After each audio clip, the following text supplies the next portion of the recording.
otra vez a los últimos que llegaron en nombre del IDEAN y de ICA y Costa Rica, pues bienvenidos. Uno se siente contento de tener un grupo así como ustedes, futuros ingenieros ambientales, que van a solucionar el problema del calentamiento global, o van a contribuir. En el tiempo que llevo aquí ha sucedido este fenómeno. El promedio de temperatura digamos hacia el año 98 era de 11.5 grados. Después hacia el 2006 se subió a 12.5. Y hoy, en el año 2013, la temperatura promedio en este sitio está en 13.6. Entonces, imaginen ustedes el calentamiento como va progresando, ya que los nietos de nuestros nietos pueden decir, en el año 2013 había un poco de humanos que nos quemaron el planeta, que nos hicieron daño, porque pues, duraba más de 200 años para que hubiera un cambio de 1 grado centígrado, y ahora en menos de 10 años ya va en 1.6.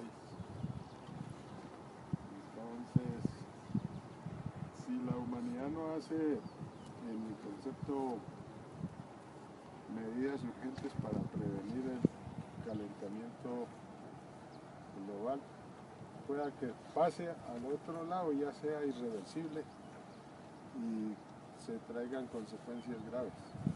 Por lo menos empieza a derretirse el hielo en los polos, empieza a subir los metros sobre el nivel del mar y empieza a presentarse fenómenos. Por ejemplo, antes no había plagas y enfermedades que se presentaban en este clima, y por el cambio de 1 solo grado ya hay algunos insectos que vienen, por ejemplo, de Anapoima o de la mesa, y las mismas enfermedades que no se presentaban nunca en este clima, por ejemplo en el trigo, en la cebada, en la papa, ya se están presentando. Entonces también influye. Y ya entrando en materia, hoy tienen el privilegio de estar en una estación agroclimática. Está integrada por 14 instrumentos. Por ahí datos. A veces el profe llega el martes, saquen una hojita, qué instrumentos hay en esa estación. Entonces, empezando por allá, este es un anemocinemógrafo. Anemocinemógrafo. Después está un pluviógrafo, un pluviómetro, un tanque de vaporímetro, un heliógrafo, un actinógrafo, un higrotermógrafo, un psicrómetro, termómetros de máxima y de mínima a diferentes alturas en las casetas. Ese que está dando vueltas ahí, un anemómetro, marca el recorrido del viento. Y la estación automática es la que ya registra los datos sin necesidad del observador. Y esa estación tiene la capacidad de registrar los datos, salen por esa antena directo al satélite y bajan al IDEAN, y en el computador de búsqueda registrados los datos. Entonces empezamos a conocer el primer aparatico, que son el pluviómetro.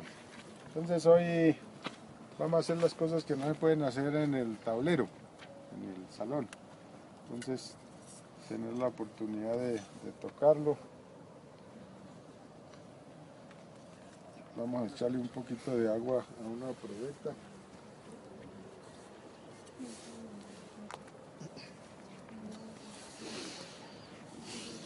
Entonces Vamos a ver. Cayó una precipitación y esa precipitación entonces por medio de ese instrumento que tienen por ahí cae dentro de esta probeta y el observador coge la probeta, la coloca horizontalmente con los ojos y toma el dato, cuánto sería ahí la precipitación. Ahí le puede ir pasando sus compañeros. 4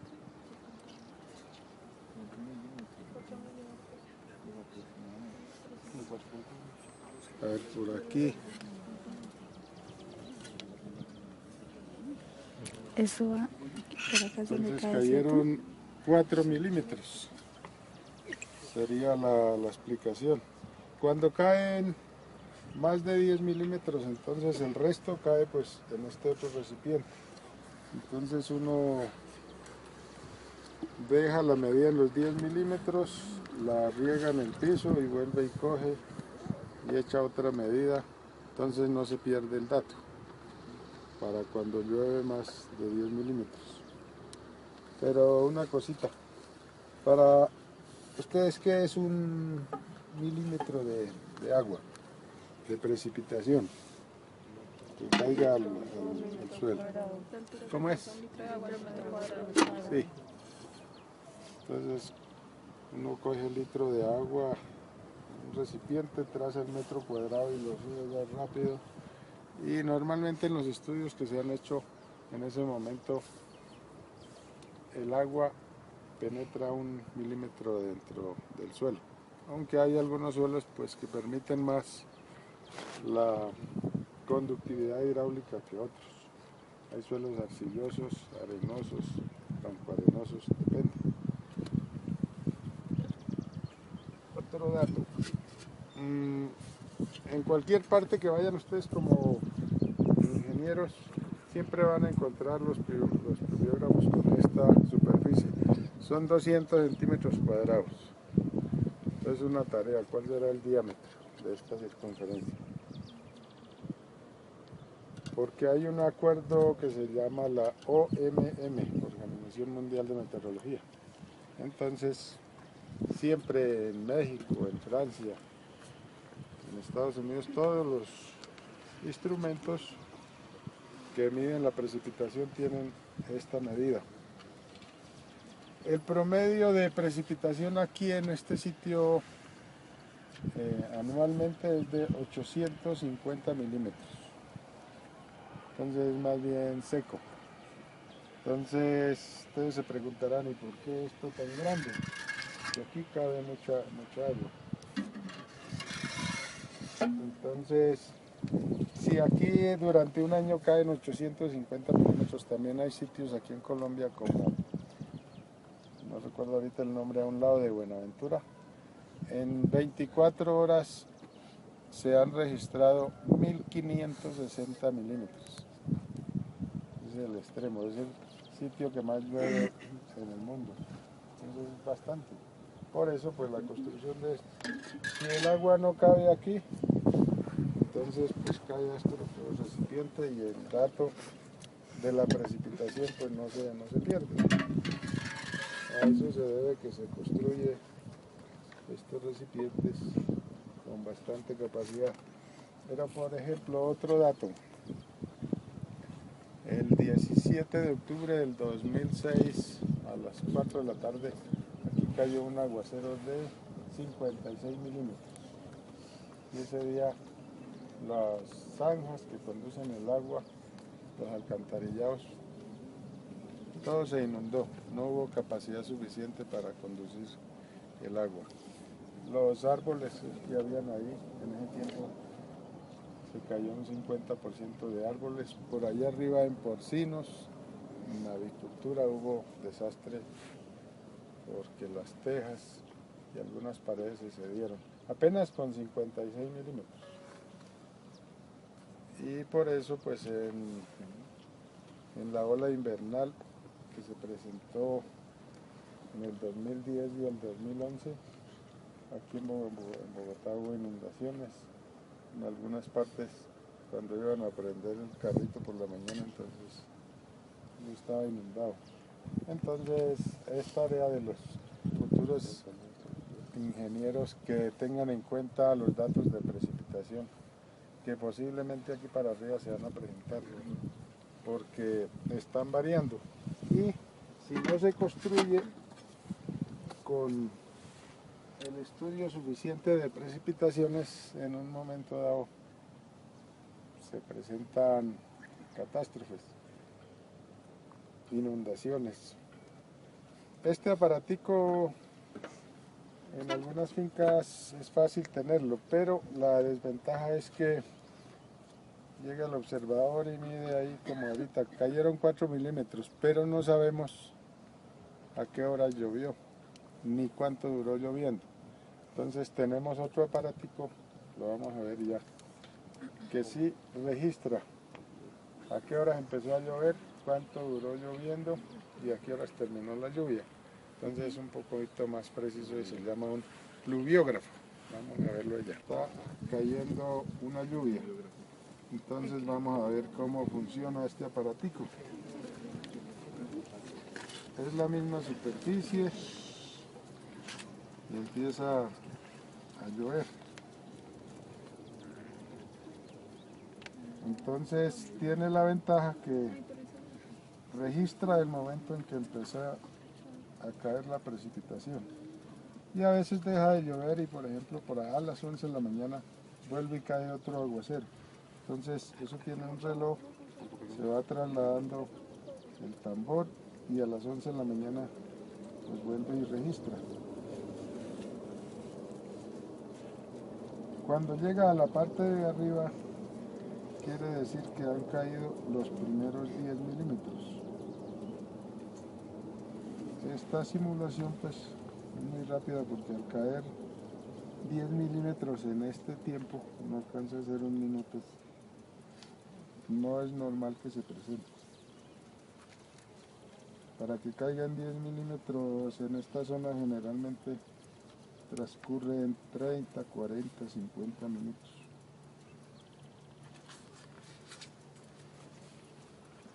Entonces cuando llega a la parte de arriba, pues cae. Y ya registró los primeros 10 milímetros.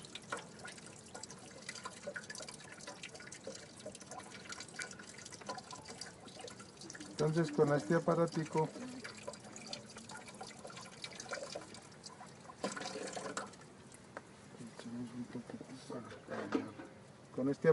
registramos durante las 24 horas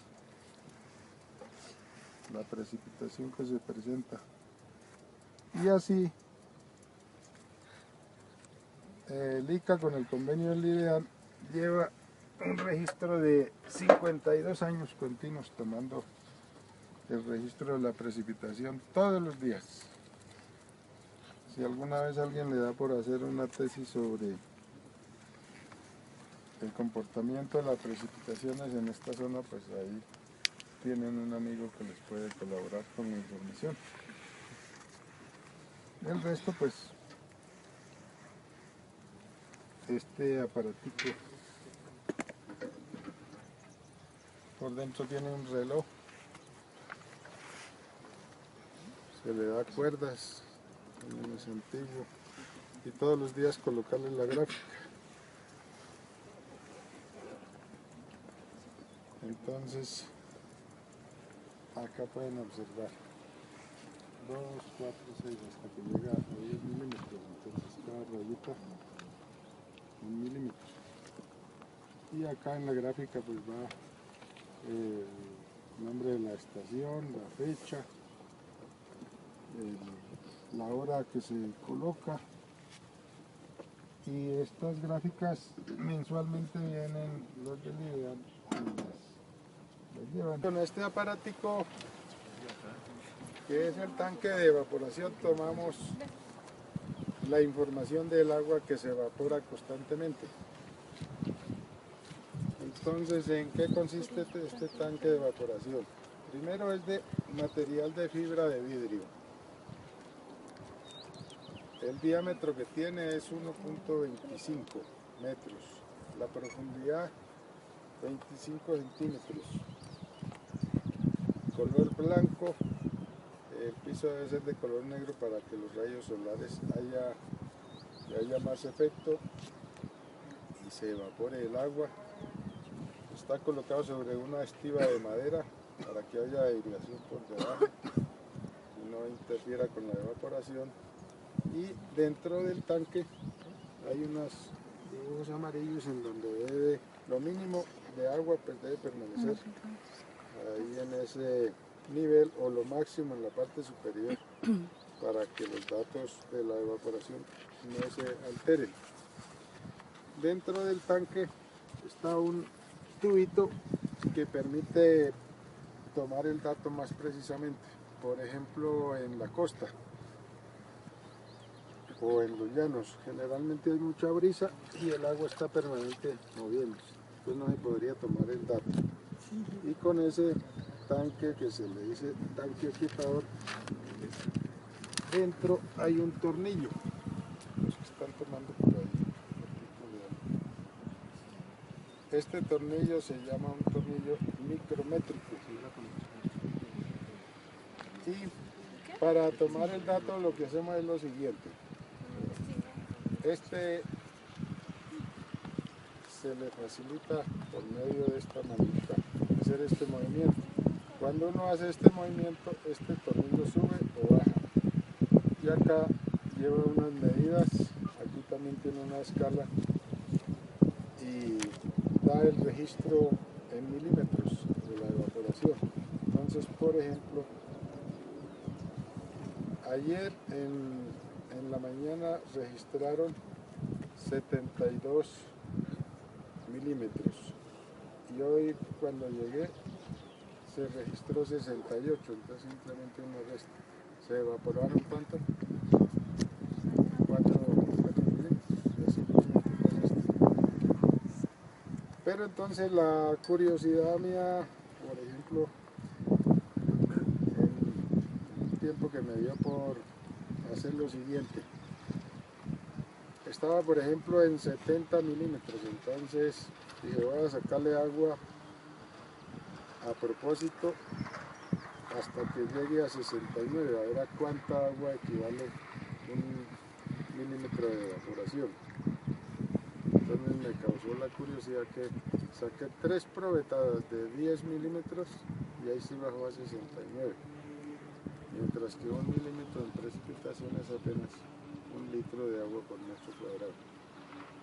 Y la evaporación entonces son 30 milímetros de esa probeta que se tiene para medir la precipitación. Entonces, debido a eso, me puse a sumar. Yo voy a sumar 10 años, a ver qué resultado me da de precipitación. Entonces, la suma me dio 8.756 milímetros en todos los 10 años.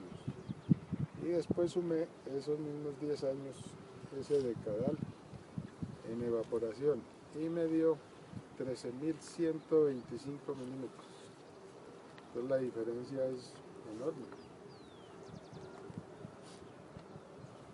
Son casi 5.000 milímetros. Entonces, pues siempre ahí está el interrogante. Algo debe estar fallando, porque eso sería comparado, por ejemplo, que ella sale como profesional, ingeniera, se gana sus 4 millones y gasta 20 mensuales. ¿De dónde sale el otro? Esa es la pregunta con lo del agua. Aunque en la construcción de estos aparatos que ya llevan más de 60 años, pues me imagino que esto tiene alguna fórmula potencial. Es constante la evaporación, mientras que la precipitación no es todos los días, pero esa diferencia tan grande no puede ser así. Entonces les queda un interrogante, se lo comparto. Y hoy van a tener también el privilegio de ver otro instrumento que sirve para medir la precipitación, pero es el último que hay, ya es electrónico, entonces lo vamos a ver. Pluviógrafo electrónico y de la misma superficie, los mismos 200 centímetros. pero pues ya la salida del agua aquí es en forma de gota. Entonces hay que tener cuidado porque llegan los pájaros, hacen su necesidad, se puede tapar y el dato se puede dañar. ¿Cómo funciona esto? Es como un balancín. Entonces en el momento que cae el agua, aquí se acumula. Cuando está a 1 milímetro, entonces esta parte se inclina y ya al pasar por acá quiere decir que cayó 1 milímetro de agua. Pero por ejemplo acá hay afortunadamente para que vean, hay un error, vean. Aquí cayó menos de 1 milímetro y ahí está el agua. Entonces ese dato, en el caso que hoy no llueva más ni nada, pues se pierde. Entonces hay error cuando llueve menos de 1 milímetro. Si fuera más preciso, al medio milímetro por lo menos debía caer. Aquí supongamos cayó otro milímetro, entonces cae el agua hacia allá, otro milímetro, cae hacia este lado, serían 3 milímetros y los 4 milímetros que marcamos allá, entonces son 4 movimientos. Y esto pues tiene un imán, por acá pasa y da una señal a este sistema electrónico y en este momento pues por este cable pasa la información a un computador y en este momento pues ya por medio de esa antena salió al satélite y del satélite allá en el IDEAN pegan el grito. ¿Y qué pasó? Que a las 8 de la mañana lloviendo allá en Tibaitatá. Entonces yo les digo que los estudiantes de la Universidad de La Salle estaban molestando aquí. No, mentiras, se les está dando una práctica para que conozcan cómo funcionan estos instrumentos y así se les queda más. Otto pues tiene un baño bien fuerte de 18 quilates de oro. Es a los únicos que les digo. Eso serviría para una cadenita bien.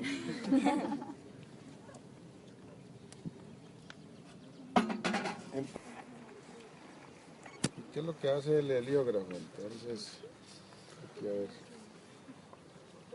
Allá empieza a quemar. ¿Ve? Es como una lupa, pasa los rayos solares y quema. Entonces en esto únicamente pues registra las horas de sol.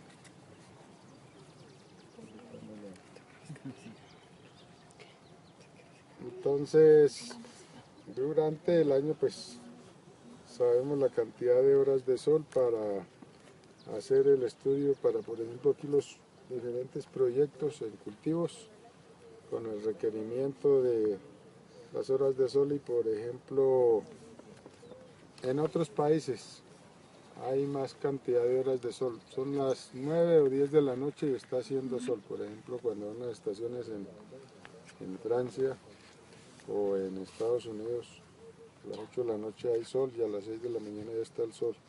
O en Argentina también el periodo de horas de sol en el día pues es más. Sin embargo, el año pasado hubo oportunidad de ir, traje papa, traje trigo, cebada para tratar de adaptarlo y ahí está, parece que dando resultado. Pero las horas de sol influyen mucho para sacar resultados. Estas gráficas todos los días se cambia a las 7 de la mañana. En este tiempo los rayos solares están entrando por esta parte y quema ahí. Cuando llega junio, entonces quema y entra horizontalmente, se coloca otra clase de gráfica. Y hacia la época de septiembre, entonces los rayos solares entran hacia este lado y se coloca otra clase de gráfica. De pronto alguno que sea curioso, la elipse que hay alrededor del Sol por donde hay la traslación de la Tierra, no saben cuántos kilómetros tiene. 922.000 kilómetros con algunos metros. Y entonces queda fácil para sacarlo de acá, a qué velocidad va la Tierra desplazándose alrededor del Sol. Entonces 922.000 kilómetros se divide en 365 días, esos días pues se transforman en tiempo, y el promedio de velocidad entonces a 230 kilómetros por hora, y nosotros aquí quieticos, y siempre va rápido. Y fuera de eso pues el movimiento ya de rotación aumenta más. ¿Hacia qué lado está girando la Tierra? ¿A la derecha o a la izquierda?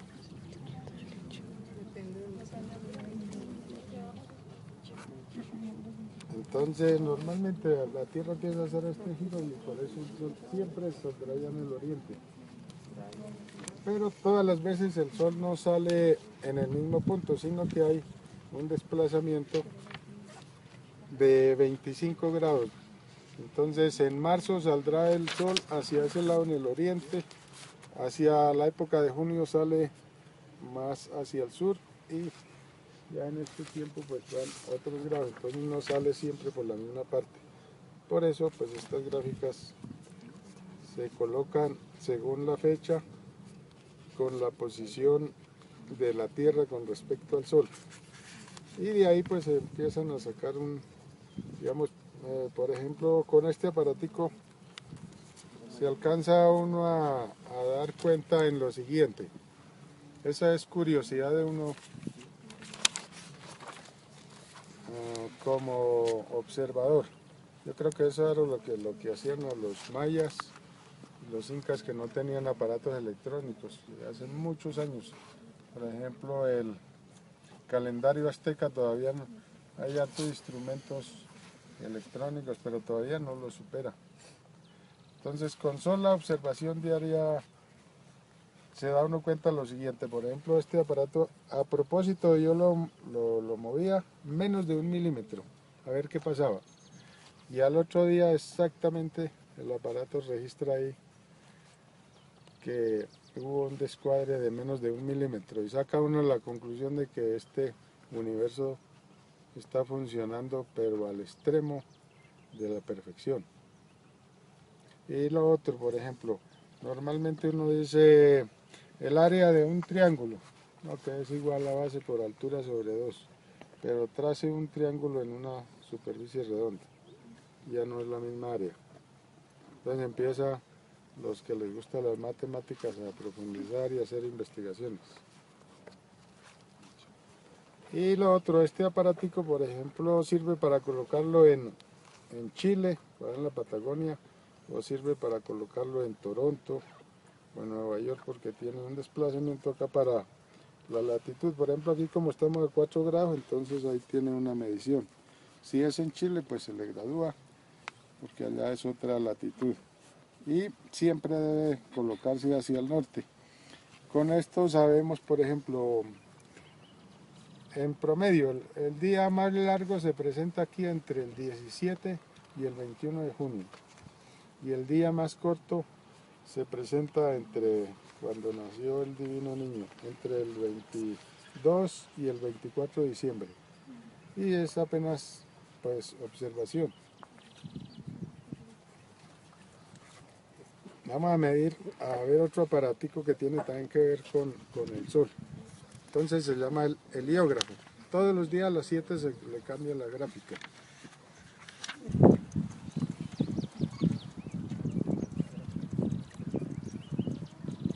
A ver si alguno me ayuda. Cuando uno tiene una circunferencia completa, la parte por la mitad que queda, ¿cómo se llama? Alguno, a ver, se llama un domo. Entonces aquí hay un domo. Esto es un plástico especial. Por acá entran los rayos solares. Entonces acá adentro hay lámina blanca y láminas negras. En la lámina blanca entonces llega la radiación difusa, se va. Pero en la lámina negra entonces hay radiación directa, y esas láminas negras con el calor del sol empieza a hacer este movimiento. Y ese movimiento se traslada por medio de unos instrumentos que hay acá, que son balancines, y terminan en una aguja dibuja con tinta y empieza a registrar. ¿Y qué registra ahí? Entonces, a ver si me ayuda. ¿Qué dice ahí? Calorías por minuto por centímetro cuadrado. Entonces registra las calorías por minuto por centímetro cuadrado. Esta gráfica ya no se cambia a las 7 de la mañana, sino a las 7 de la noche. Entonces, por ejemplo, en este momento estaría marcando 6 calorías por minuto por centímetro cuadrado. Con la información que se sacó de este aparatico, que se llama un actinógrafo, construyeron esos paneles solares. Y esos paneles solares pues alimentan una batería que hay en el cajón de abajo, y con eso hace funcionar un computador y otros aparatos, un GPS, y hace que esa estación automática no necesite corriente.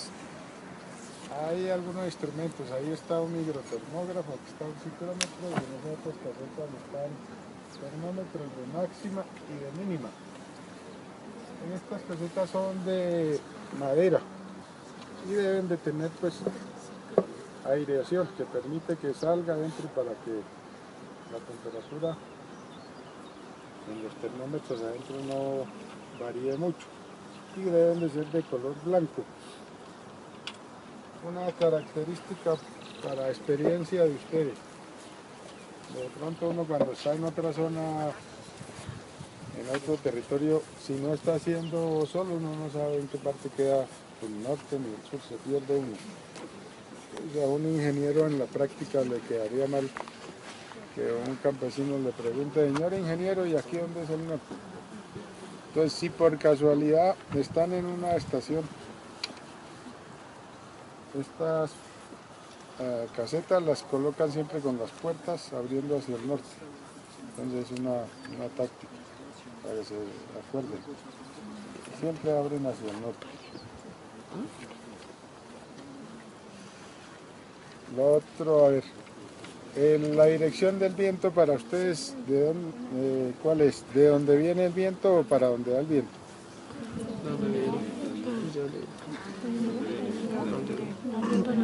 Entonces se ponen de acuerdo de dónde viene, siempre.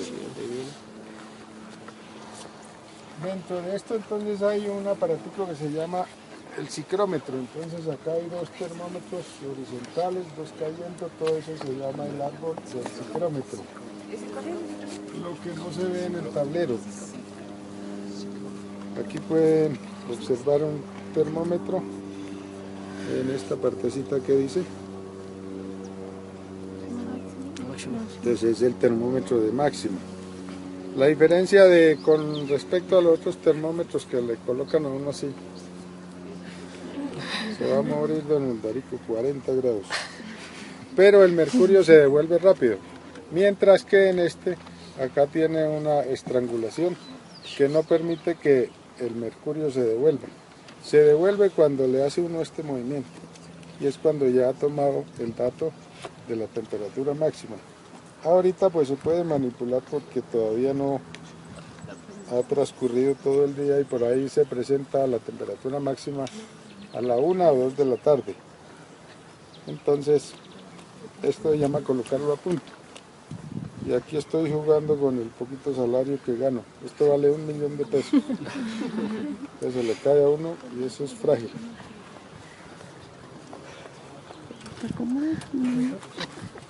Acá hay otro termómetro, entonces ya tiene otra forma aquí que y este ya no es con mercurio. El elemento sensible es el alcohol.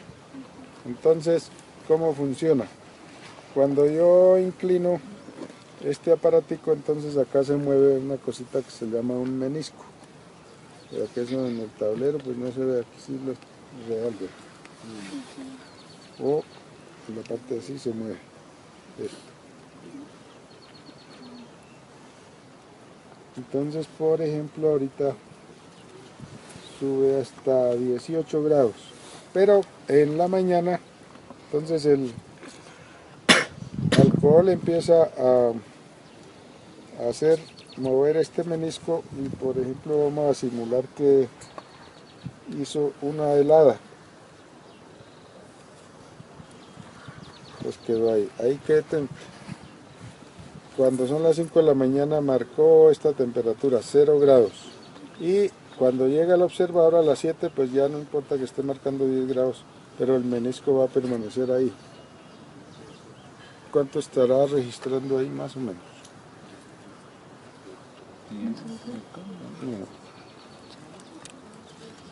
A ver. ¿Qué temperatura está? ¿Dónde está el menisco?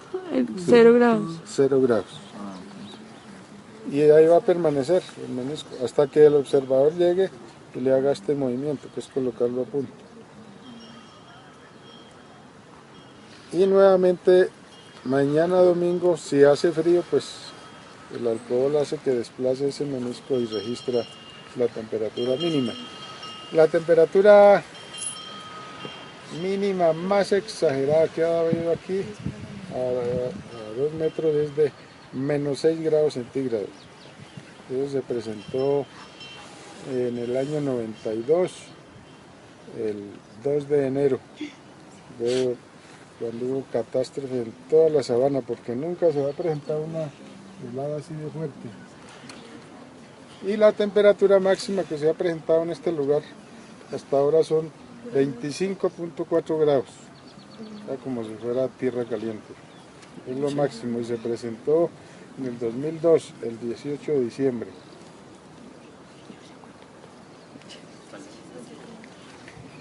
Estos otros dos termómetros entonces dan los siguientes datos. Uno es un termómetro común y corriente. Entonces en este momento está registrando 17 grados. Hay otro termómetro que tiene en la parte de abajo una muselina. Y eso está en contacto con el agua, entonces permanece húmedo y baja la temperatura. En este momento está registrando 12 grados. Entonces esos dos datos los llevo a una tabla psicométrica. Y en la tabla psicométrica, en el cruce de los ejes de la Y y X, sacamos 3 datos. Hay otros profes que les preguntan, ¿qué datos da el psicrómetro? Entonces da la humedad relativa, la tensión de vapor y el punto de rocío. Entonces en el momento preciso que tome uno el dato puede saber qué humedad relativa hay en este instante. Y otros datos que dan, que es la tensión del vapor, sirve para lo siguiente. Cuando en Bogotá en algunas construcciones de edificios están echando una plancha bien grande, suena el celular. Don Uldarico, háganos el favor y nos dice cuál es exactamente la tensión del vapor que hay en ese momento. Uno viene y toma el dato y eso tiene que ver para aumentarle más el mortero, o sea la cantidad de cemento, o disminuirle y echarle más cantidad de agua para que las planchas no se grieteen. ¿Y quién cree que el medio ambiente influye mucho en que las construcciones de los que son más curiosos, ingenieros, sean más precisas y no pase lo que pasó por ahí en Medellín, como que están cayéndonos? ¿Se han oído esa noticia? Entonces a veces no hacen bien las construcciones. Entonces, cuando en la televisión o en la radio escuchan, en Bogotá la temperatura fueron mínima 6 grados, máxima 22 grados, o en CNN, en Nueva York, temperatura mínima -5 grados, máxima 11 grados. Lo mismo es, por ejemplo, en París, en Londres. En todos lados las temperaturas van a ser siempre a 2 metros de altura, cuando les den esa información. Ya si quieren información de otras temperaturas mínimas a otras alturas, pues tienen que llamar, por ejemplo, aquí a Corpoica o al IDEAM para los cultivos. Este aparato es un higrotermógrafo. ¿Qué, perdón? Higrotermógrafo, entonces ahí se ve el registro diario en la parte de abajo registra la humedad relativa, en la parte de arriba la temperatura. En este momento, más o menos, ¿qué humedad relativa está registrando ese aparato? 70. Sí, más o menos, sí. En la parte de Como abajo, sí, como 70 punto algo. como 70. Ujú. Y en la parte de arriba registra la temperatura. La parte de arriba, ¿qué temperatura estaría registrando?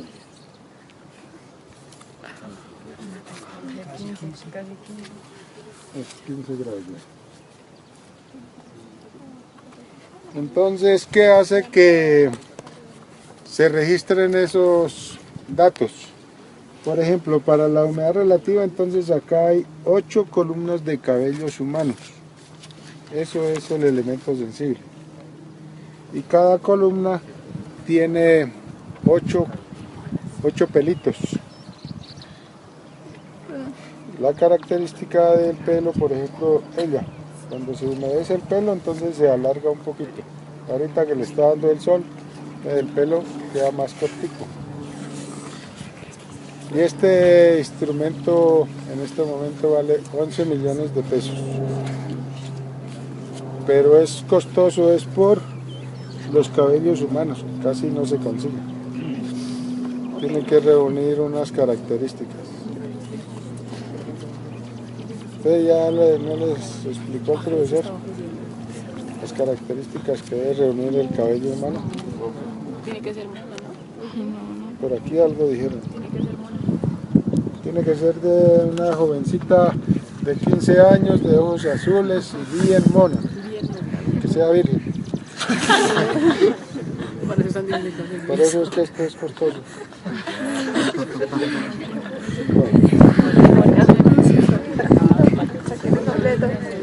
Para la temperatura, entonces el elemento sensible es este anillo.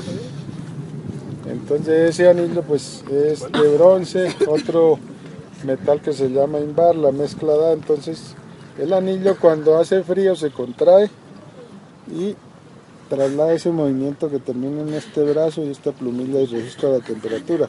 Y hace calor como ahorita, entonces está registrando ahí casi los 18 grados centígrados. Y esto se cambia los lunes a las 7 de la mañana. ¿Cuál es el lado? ¿Cuántos lunes? Casi el ¿Cómo se llama? un anillo bimetálico.